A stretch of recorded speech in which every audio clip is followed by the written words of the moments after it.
Greetings, my fellow remote solving thinkers, L3's News Podcast. My name is Craig, transmitting from the beautiful Swampy Man in South Florida.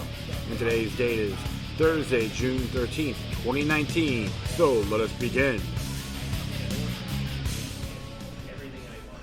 Good day, folks. Thank you for tuning in. Ooh, yeah. Just another warm day in Fort Lauderdale. It's only in the morning, for goodness sakes. Late morning, to be exact. Plus, I'm at Stash, located at 109 Southwest 2nd Avenue. I noticed I made a mistake by saying 107, but it's 109 Southwest 2nd Avenue in the heart of the Himmelshire District of Fort Lauderdale, adjacent with Revolution Live and America's Backyard.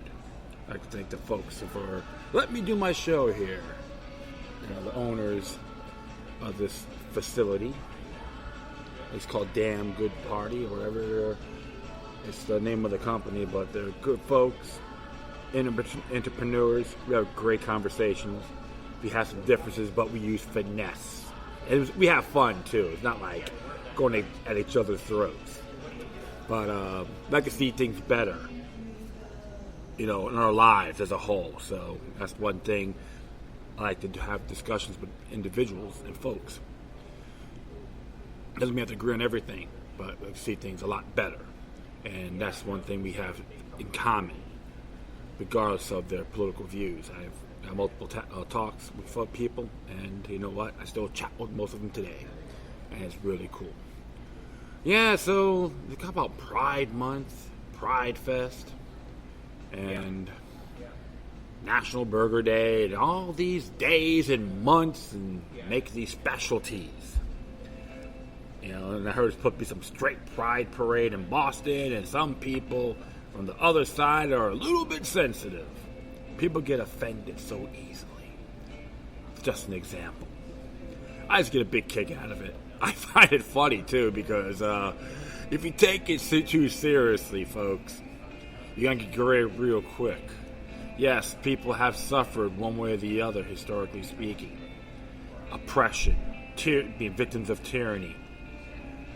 Doesn't matter what you look like on what you do on your own personal time.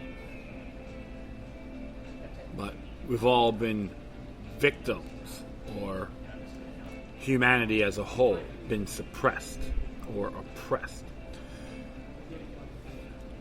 for what they believe in, what they do that doesn't harm others, being witch hunted. This is why I've always believed in rights of individuals. As long as you take responsibility for your actions, that includes not violating others, regardless.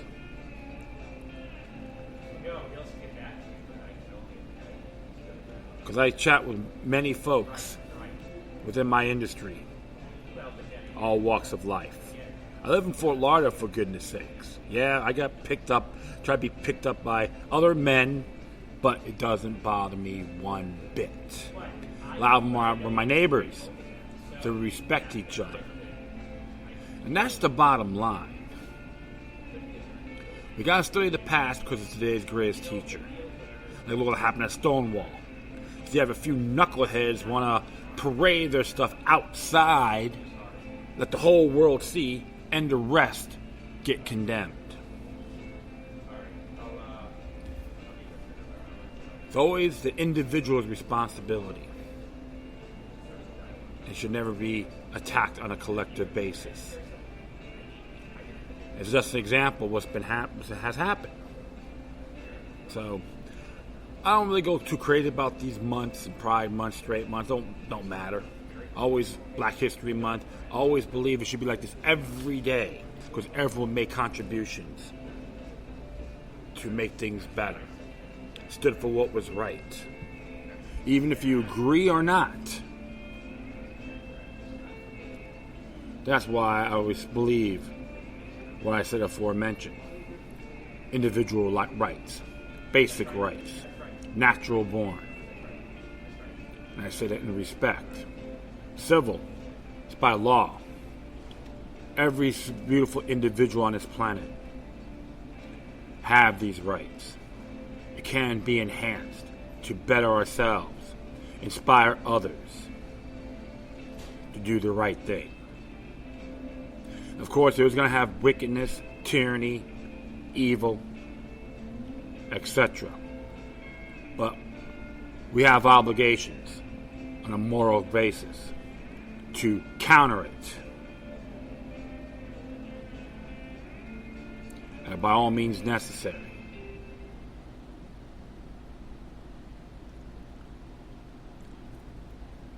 So you should let that sink in. Too much media propaganda, mind control, 101. Trying to divide folks. Get caught up on that hype and hoopla, these distractions. Bigger things are happening right in front of our faces. But they want to discourage you with fluff. Which I see. That's why, for myself, if I see something on TV which is complete garbage, I'll be laughing at it. Doesn't matter if I'm at someone's house, at a bar, or a restaurant. I just laugh right at the TV set because I can see right through them, and everyone out there can do the same.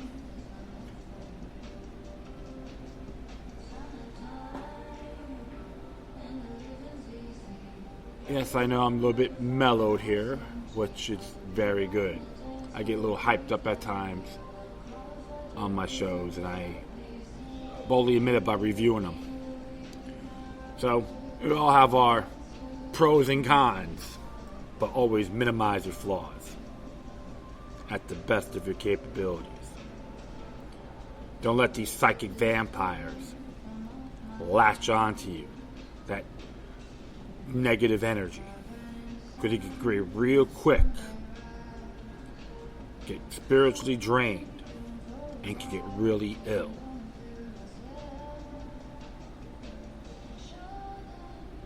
That's why many of folks in that group can't stand me. So I know how to call them out and have no shame of it. Alright, so thank you for dealing with my rant. I have to speak my mind at times and attempt not to digress. And I have those moments as well. That's part of humanity, my friends. Alright, so let's talk about, I'm in the mood to talk about 5G. Oh yes, the 5G extravaganza. It's from the Freedoms article by toolsforfreedom.com. And pretty cool. Got some good stuff here. And this one here is about the 5G danger. 13 reasons new millimeter wave tech will be a catastrophe for humanity. And 5G danger can't be overstated. 5G fifth generation is now being actively rolled out in many cities around the world, simultaneously as awareness over its horrific health and privacy impact is rising. Many places issuing moratoriums on it or ban it, such as entire nation of Belgium, city of Vaud, Switzerland, and San Francisco. Radio frequency radiation RF or RFR and electromagnetic fields EMF are being increasingly recognized as new types of pollution, environmental pollution. Here are 13 reasons exposing the 5G danger, which could turn into an unmitigated health and privacy catastrophe if enough people don't rise up to stop it. 1. 5G danger. Hijacking your sweat duct antennae. I hope I pronounced that correctly. The 5G network uses broadcasting frequencies which affect our sweat ducts, which act as antennae. In other words, our largest organ, the skin, can be influenced and manipulated by 5G. As I reported in this article, 5G and IoT, total technological control grid, being rolled out fast. Scientist Dr. Ben Ashi exposed the connection between 5G and our body sweat ducts. And there's a video for that, so please check it out. It's amazing information here. And he made a quote here: the 5G frequencies will zap us with wavelengths that will interact with the geometrical structure of our skin. We found that sweat ducts work like helical antennas. The sweat ducts was an integral part of the mechanism for the absorption of energy electromagnetic between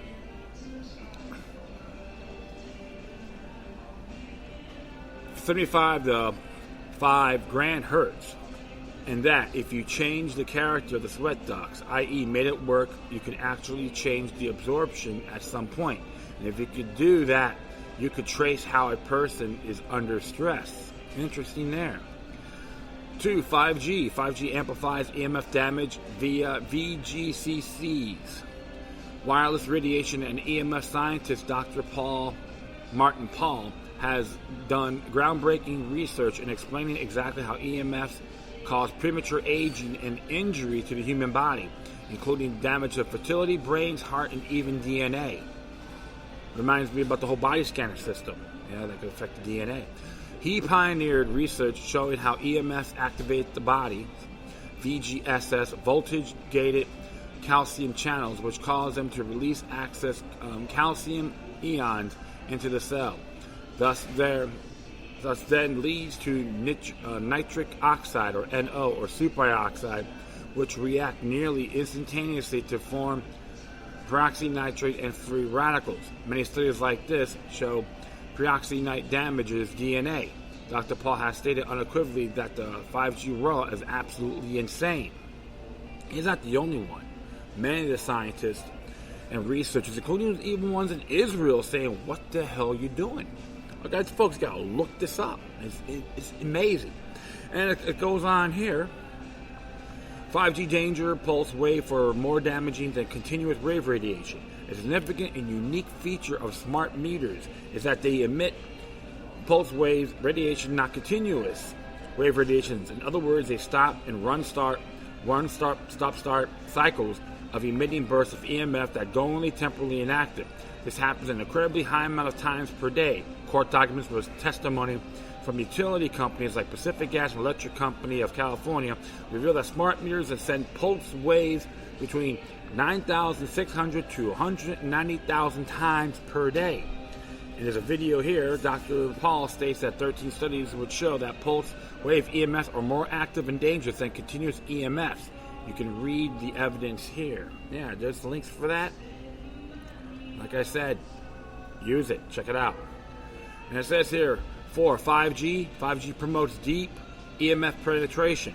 The main reason why cell mobile phones are more dangerous for children than adults, apart from the fact that the radiation absorption is cumulative over a lifetime, is due to EMF penetration. That's why you always got to be careful when you put the phone over your ear. And there's always instructions. You have to have it like a couple of millimeters, 2-3 millimeters away from you, from the phone itself, to not get your brain cooking. And there's a photo in that as well, which is courteous from Dr. O.M. Gandhi, University of Utah, 1996. And Dr. Paul writes, the industry has also made claims of more conventional microwave frequency. EMFs are limited, in effect, to the outer 1 centimeter of the body. We know that is not true. However, because of the effects deep in the human brain on our heart and our hormone system, perhaps the most important 2 studies demonstrating effects deep within the body are the studies of the Professor Hasek and his colleagues in Switzerland on contract formation in newborn calves. These 2 studies clearly show that the pregnant cows are grazing near mobile phone base stations, also cell phone towers. Their calves are born with very greatly increased incidences of cataracts. Hasek wrote in his 2009 study of 253 calves, 32% had various degrees of nuclear contract, but only 3.6% calves have severe nuclear contract. Results demonstrate a relation between the location of veal calves with nuclear cataracts in the first trimester of gestation and the strength of antennas. The number of antennas with 100 to 199 meters was associated with the oxidative stress, that there was an association between the oxidative stress and the distance to the nearest MPBS, mobile phone base station. Wow. So here's number 5. 5G is a weapon system disguised as a consumer convenience. Mark Steele has been very outspoken against 5G and has now widely interviewed, including by Project Camelot and also by Sasha Stone in his documentary 5G Apocalypse, The Extinction Event. Steele claims that through widespread reports that the 5G is operating in 24 to 100 gigahertz, so I guess it's gigahertz to gigahertz range. It is actually gigahertz, meaning under the gigahertz threshold, so still measured in megahertz. He says 5G is a weapons system like long-range radar, phased array radar, and direct energy.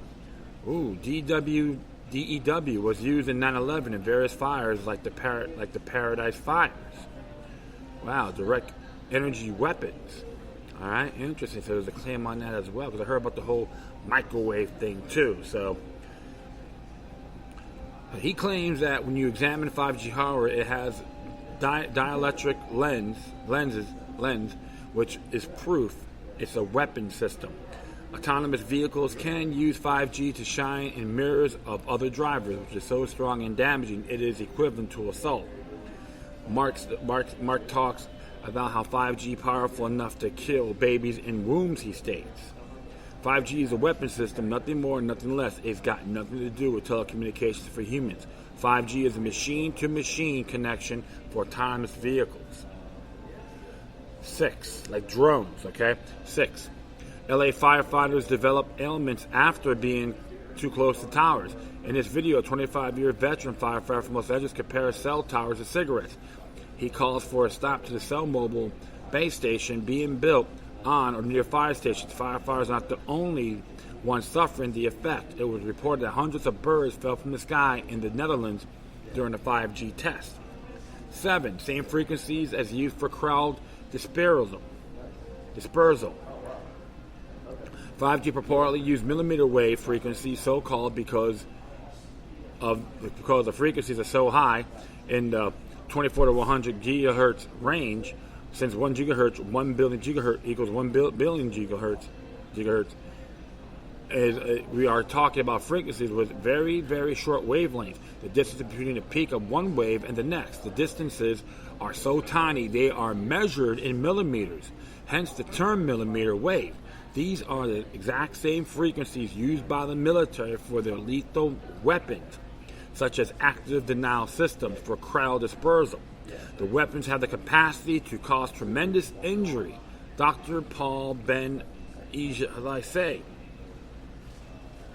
if you're unlucky enough to be standing there when it hits you, you feel like your body's on fire. And the interesting about that, I mean, it's even the ones that are using this make it the effect in a different way, and they can suffer from this as well. I wouldn't be surprised. Something to really think about, my friends. This is very treacherous. And it says here, 8, mutagenet, causing DNA damage and carcinogenic, causing cancer. The MMW frequencies of 5G cause mitochondrial damage, DNA damage, which is then passed down in generations. 5G is multogenic. These mutations are inherited by the next generation. This has grave implications for genetic purity. How many people are thinking about this when they can't stop looking at their screens?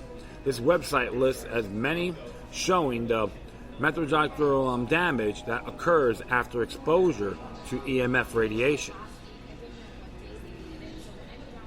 With multigenitis, usually comes carcinogenitis.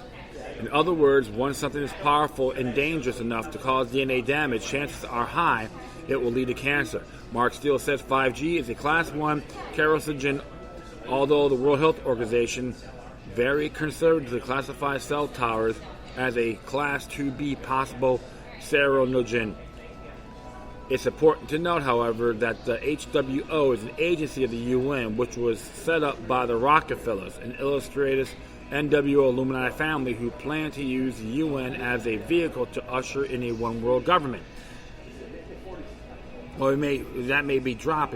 Israel may be the main headquarters, allegedly speaking, but it's not set in stone. Just to let you folks know about that as well.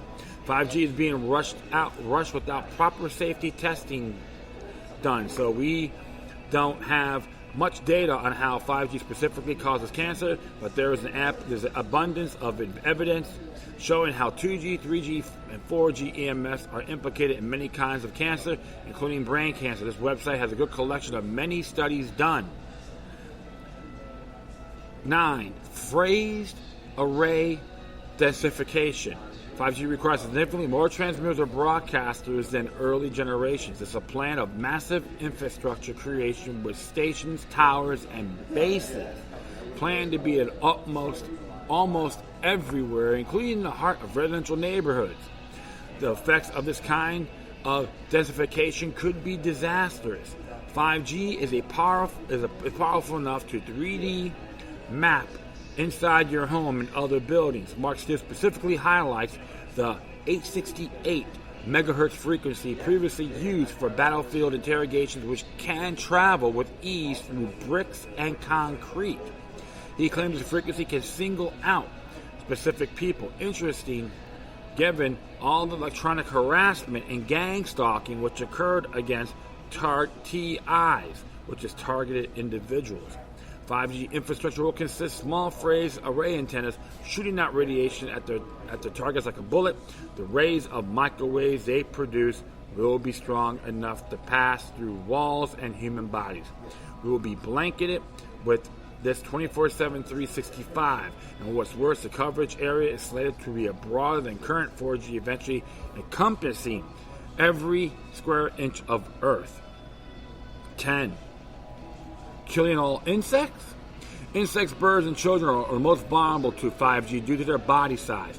Claire Edwards is a former UN staff editor who brought the EMF 5G issue to their attention of UN General Secretary General Antonio Guterres.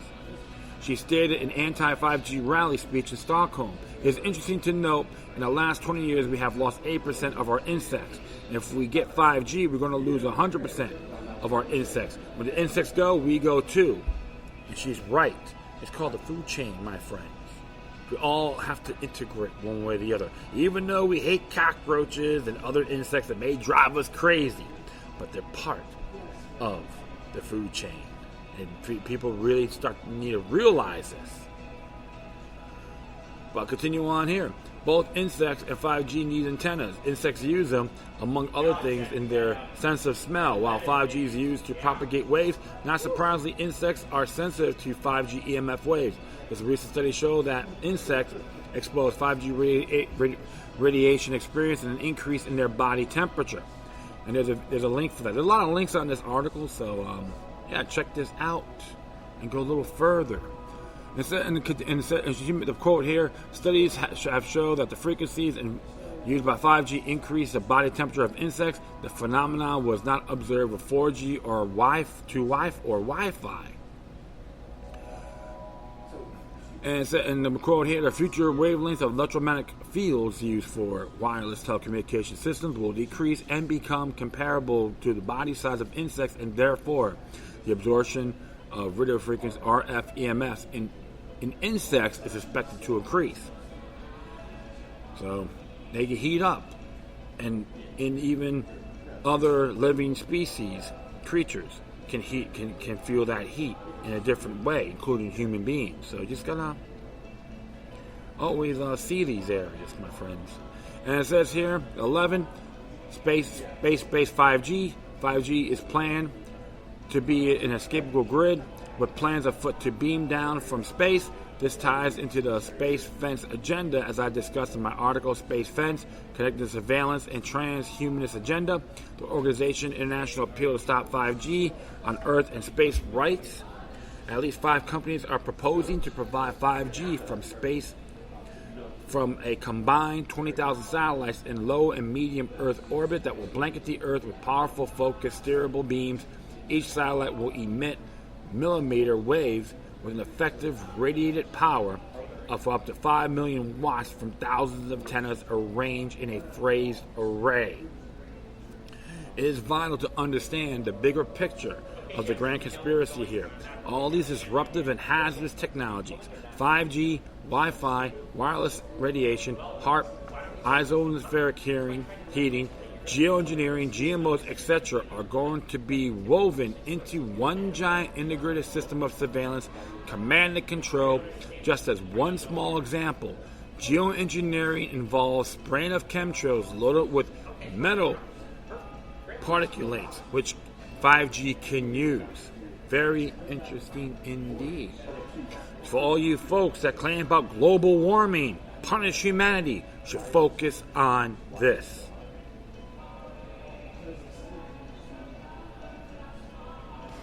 This is the form of a technocratic planet, and what they're pursuing here. And it says here, number 12, re-radiation inside the body. Way back in 2002, RF researcher R.F.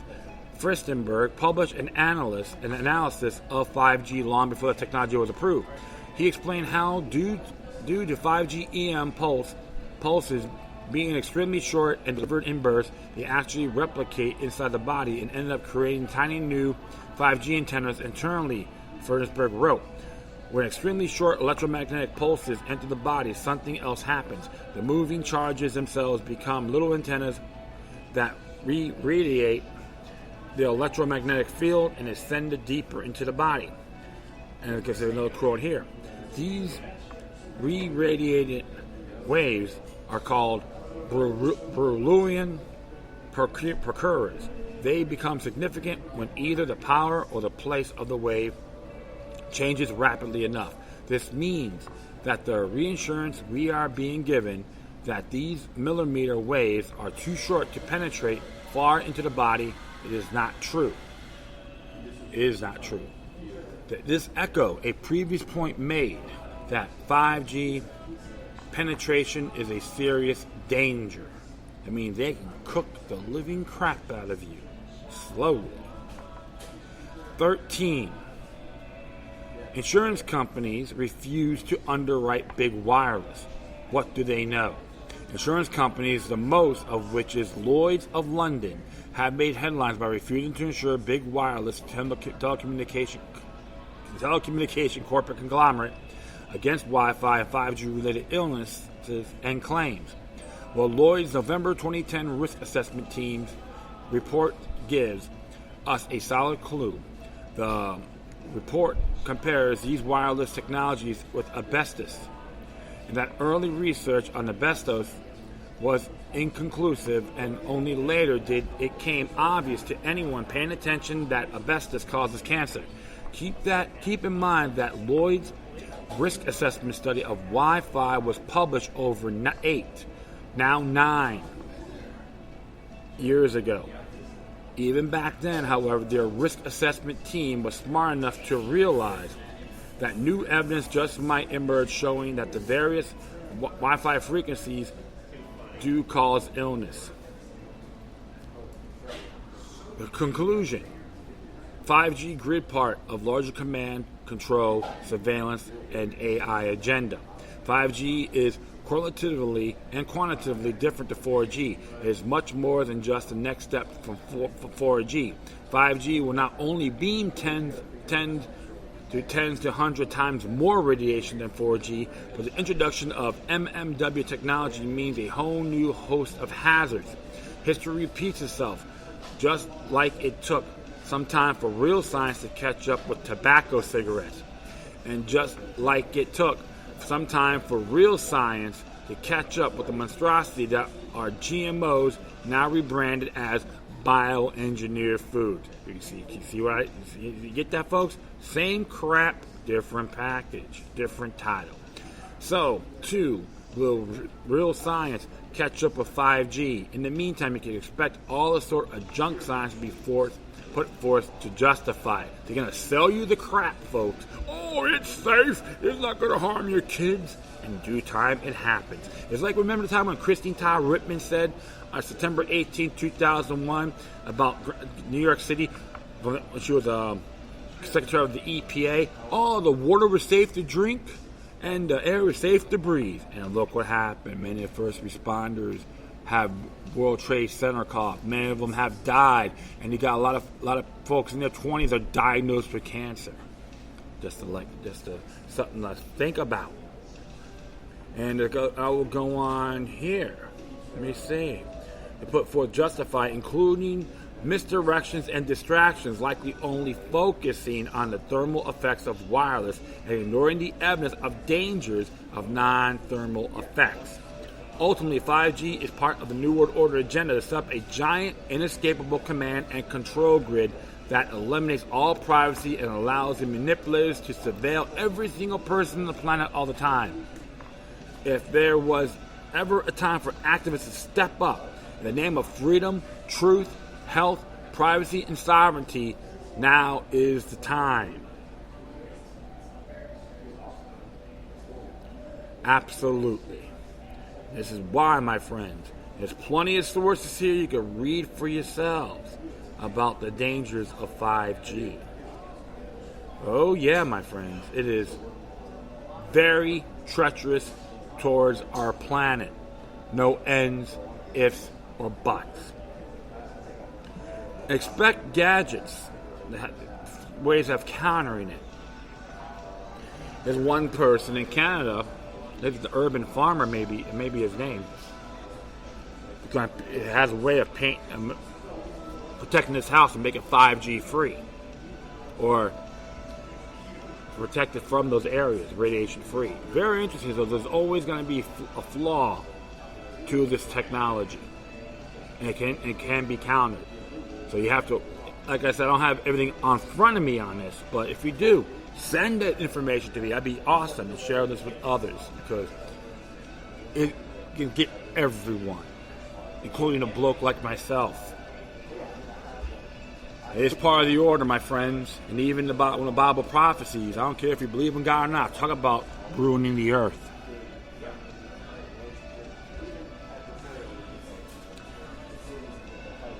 So, you have to spread the word. I'm going to have to send this to my politicians.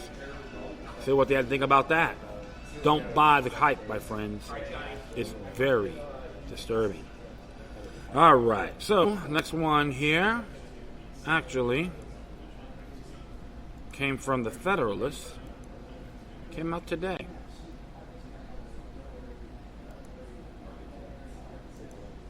All right, hold on here.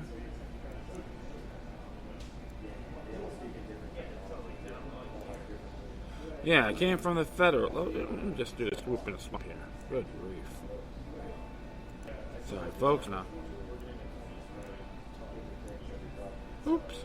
Hold on. All right. Let me just get to one side here. Come on, good.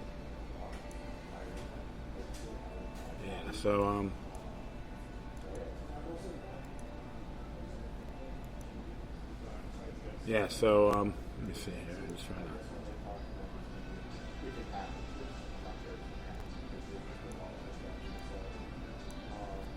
All right.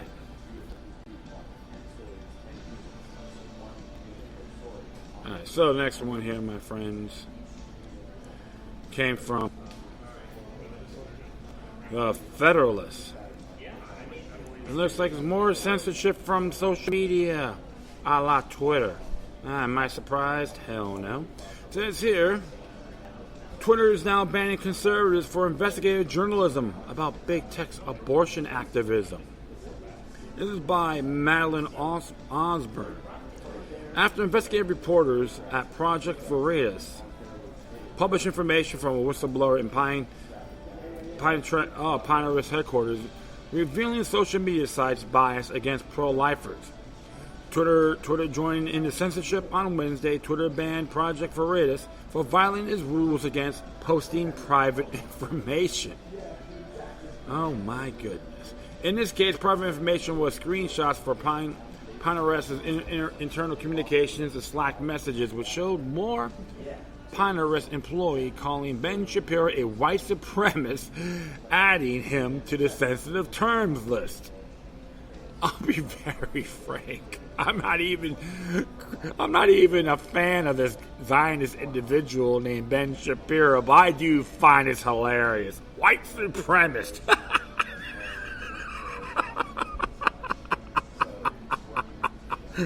Oh my goodness.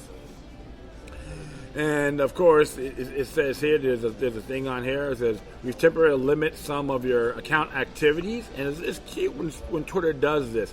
We've deemed that this account violates Twitter rules, specifically for one, violating against our rules against posting private information. We may not publish or post others people's private information without their express authorization or permission. Okay, no problem. All right. No problem.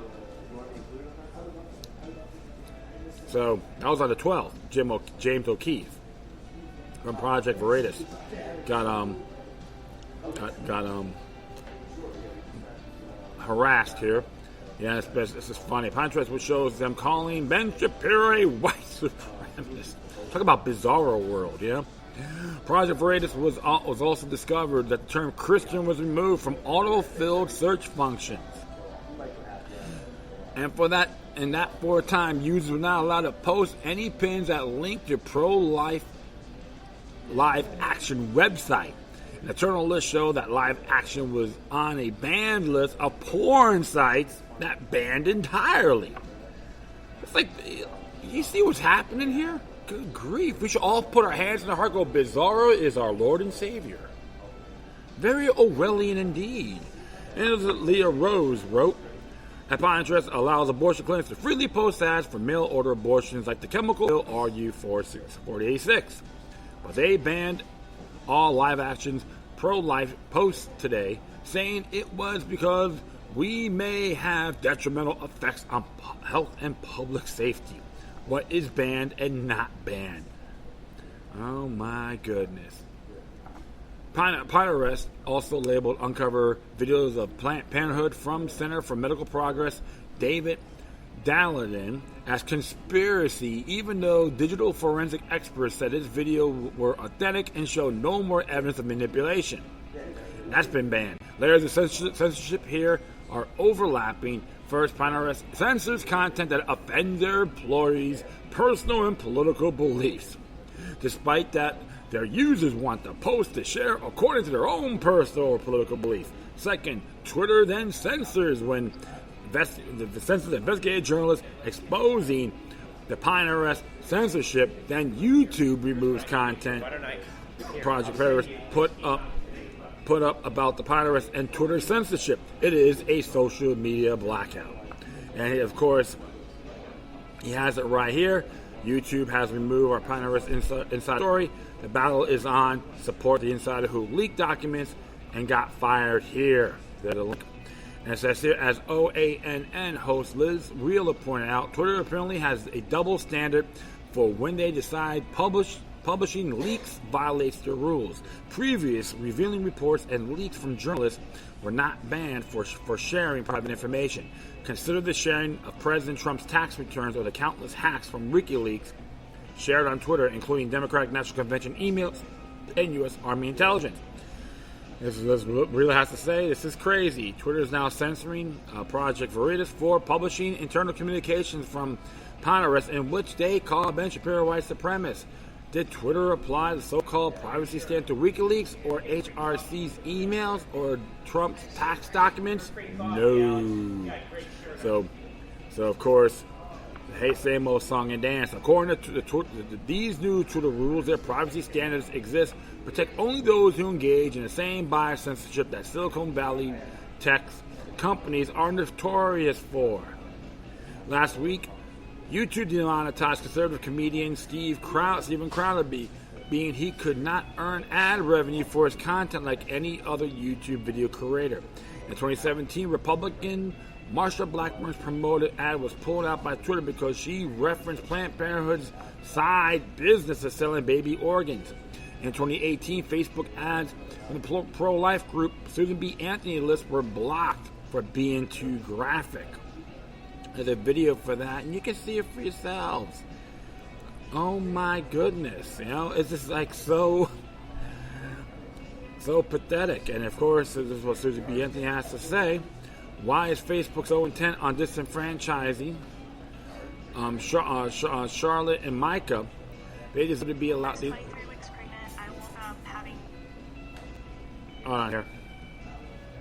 I'm gonna shut this up. But Facebook is shutting down our ads that share how they survive premature births. Charlotte ad ban for being too graphic. Decide for yourself. Let's watch this video here. I'm gonna watch this video. Let's just see what she has to say. Come on. Stomach pain. Yeah, so just having a little mingle here. When I saw the blood that we were probably losing the baby. Doctors just come out and said, you have a Okay. choice. You want to try and keep her. My daughter Charlotte was born at 24 weeks. Oof. It was the happiest moment of my life. For those that are advocating late-term abortions, like my daughter, Unborn babies deserve protection. Pro-life in November. Interesting ad. I don't really find anything any obscene, but it was like a person was born premature. So what's so graphic about that? I don't find it offended. So look at that. All these sensitive people. Oh, dude, we'll have a birth of a premature baby on the video. Twitter, you should ban it. I am so sensitively and very offended. God bless the Orwellian snowflakes and saps, right? So I'm going to continue on here. When Facebook's CEO Mark Zuckerberg testified before Congress in 2018, he admitted that Planned Parenthood had never been censored for their pro-abortion messages on Facebook. Senator Ted Cruz' statement, who was questioning Zuckerberg at the time, has aged well. There are great many Americans who I think are deeply concerned that Facebook and other tech companies are engaged in a pervasive pattern of bias and political censorship. And I gotta say, I'm not even a big fan of Ted Cruz, but he is right on that aspect. But doesn't mean we're gonna be buddies. One of the areas you gotta look at, my friends, is just one big part of the technocratic society. Oh, we're all gonna shout for Big Brother. We'll put our arms across and go, think for me, in the name of Big Brother. Well, it's one of the areas you gotta say, my friends, about these social media sites. It's always good to utilize it. And some people do suffer from it. Even the ones you don't have to agree with. Even the so-called half-truthers, doesn't matter. Stooges and so forth.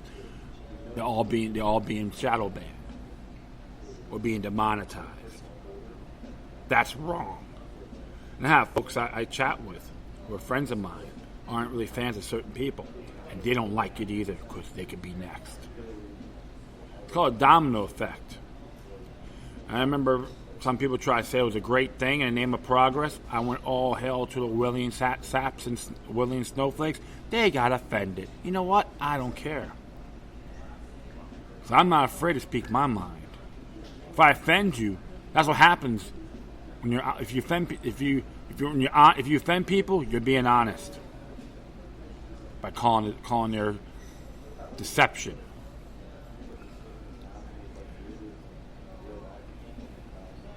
Always got to look at these areas. Now you got decentralizing sites. Many of them out there, start using that as well.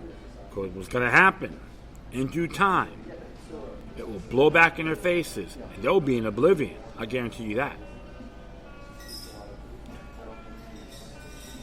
Well, the truth of the matter is, folks, they need us more we need them. These are tools of communication. And a lot of these tech giants don't like that. The Walmart of technology, I call it. All right, well, we're here. And this one came from LouRockwell.com. And This is entitled Trashing the Constitution Again by Andrew P. Napolitano. And so I'm going to say what we have to say here. While the odds of the political and media classes were on President Donald Trump as he commemorated the 75th anniversary of D-Day in the United Kingdom and in France last week, and as we watched for progress in the terror forward Trump started in Mexico, the Department of Justice was quietly trying to persuade a federal judge in Chicago to abandon first principles with respect to citizenship and sentencing. The DOJ filed a motion asking the federal judge to strip American citizenship of one Ayman Faris. Faris was born in Pakistan, has been naturalized American citizen since 1994. In 2001, he pleaded guilty to conspiring to blow up the Brooklyn Bridge and was sentenced to 20 years in federal prison. His fellow conspirators were FBI agents pretending to be foreign and domestic terrorists willing to work with him. Okay. You heard that, right? J. Edgar Hoover is climaxing in his grave. In other words, there is no real conspiracy. Yet, federal prosecutors persuaded Faris and his lawyers that if the surveillance tapes that FBI made of Faris were shown to a jury, that would likely help produce a guilty verdict. Faris' case was one of many in the months immediately following the tragedy of 9/11, in which federal agents found vulnerable loners in the United States with Middle Eastern-sounding last names and seduced them into non-existent plots. Stated differently, the feds created false crimes and then solved them. If you believe, as Anglo-American jurisprudence taught for 600 years, that crime is harm, then Faris, who caused no harm, is no criminal. He's a victim of similar FBI tactics as used on candidate Trump in 2015 and 2016. If you believe that articulating thoughts about committing a crime, thoughts generated by FBI agents who tricked him into believing that they should share those thoughts, as modern-day Anglo-Saxon jurisprudence teaches, is criminal, then Faris is guilty of conspiracy to commit acts of terror.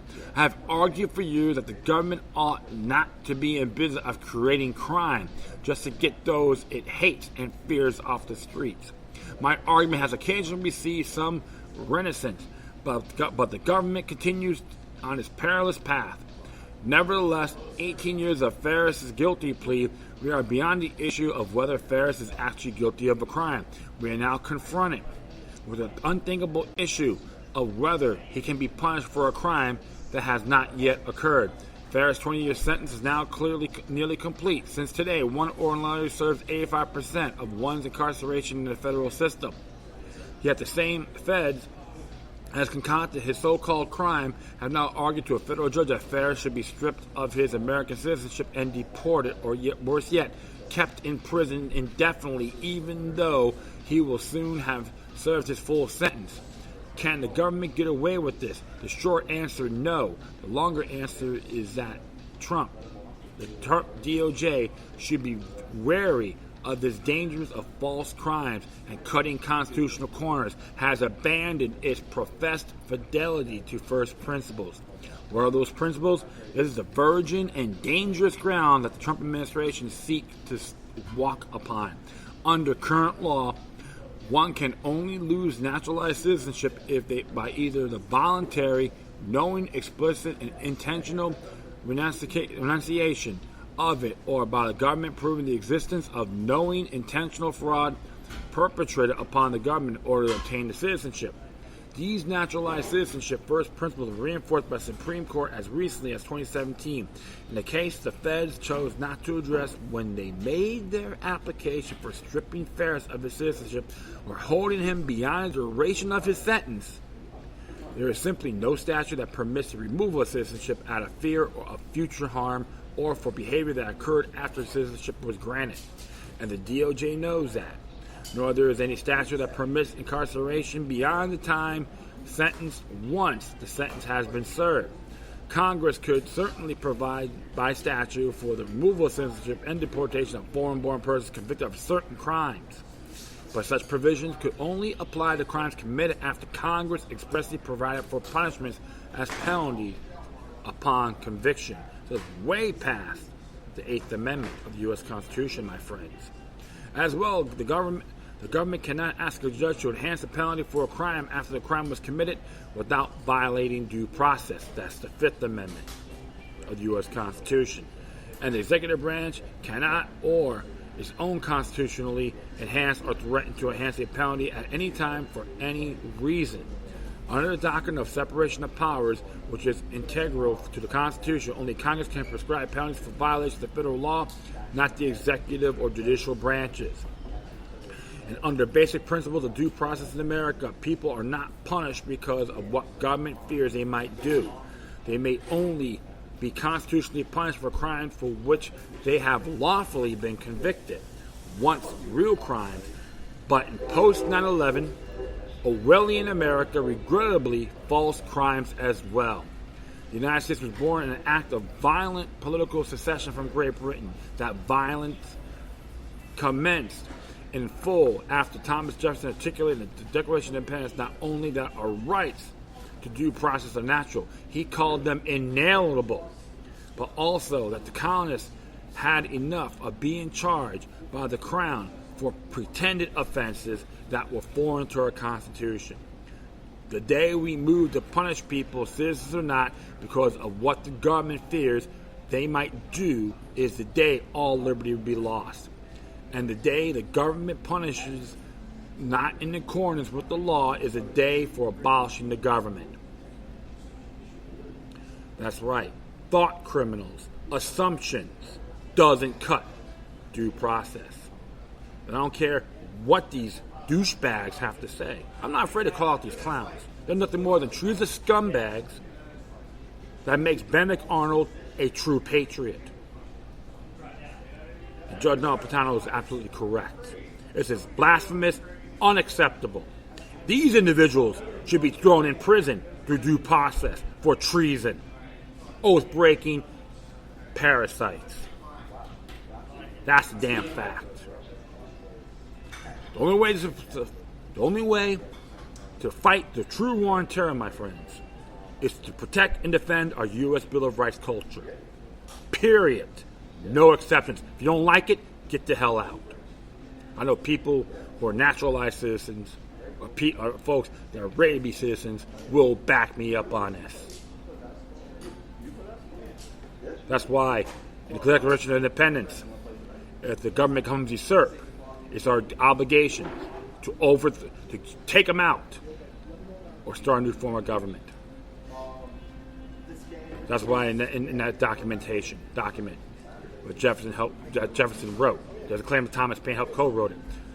Our culture and duty in this nation is never trust the government, period.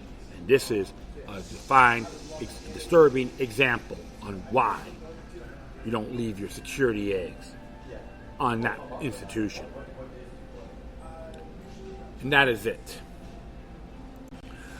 I thank everyone for listening. Plus, feel free to download and share us throughout the social media networks. If you have any questions, comments, or you send something that's interesting I want to check out, whatever you do, please send your correspondence with decorum. Furthermore, I will leave all my social media sites, email addresses, and footnotes on my Spreaker page. Once again, thank you for your time. Plus, always remember that the demoniac resistance is healthy for the soul and can liberate humanity. Until next time, take care of yourselves, keep on spreading love, and may your guardian angels be with you.